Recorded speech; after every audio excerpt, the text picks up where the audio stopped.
বন্ধুরা, যারা ভাজা পোড়া খেতে পারেন না তাদের জন্য এই তালের ভাপা পিঠা বানিয়ে নিয়ে আসলাম। এখানে পিউরিটা নিয়ে নিলাম, তালের পিউরি আর সুজিটাকে আগে ভিজিয়ে রেখেছিলাম। 1 বাটি সুজি, 1 বাটি নারকেল কোড়া, 2-3 চামচ চিনি নিলাম, চিনিটা নিজের মতন নেবে। আটা নিলাম, এখানে আমি ময়দা ব্যবহার করিনি, আর অল্প নুন দিলাম। 1 চিমটি নুন দিয়ে ভালো করে মেখে 10 মিনিটের মতন রেখে দেবো রেস্টে। কলা পাতাটাকে ভালো করে আগে সেঁকে নেব, এভাবে সেঁকে নিলে তারপরে এটাকে কেটে ছোট ছোট করে কেটে নেব কলা পাতাটাকে। আর পিউরিগুলো দিয়ে এটাকে কাঠি দিয়ে মুখটা বন্ধ করে দিতে হবে। এইভাবে আমি সবগুলোকে রেডি করে নিলাম। দেখো, এইভাবে কাঠি দিয়ে বন্ধ করে দিলে তারপরে এটা বেরোবে না।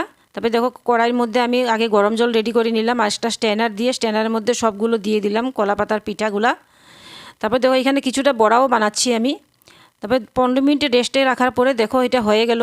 কি সুন্দর হয়েছে দেখতে, যেমন লোভনীয় হয়েছে, খেতেও তেমনি খুবই ভালো হয়। বন্ধুরা, অবশ্যই বাড়িতে বানাবে, আর যদি ভালো লেগে থাকে অবশ্যই লাইক আর সাবস্ক্রাইব করবে।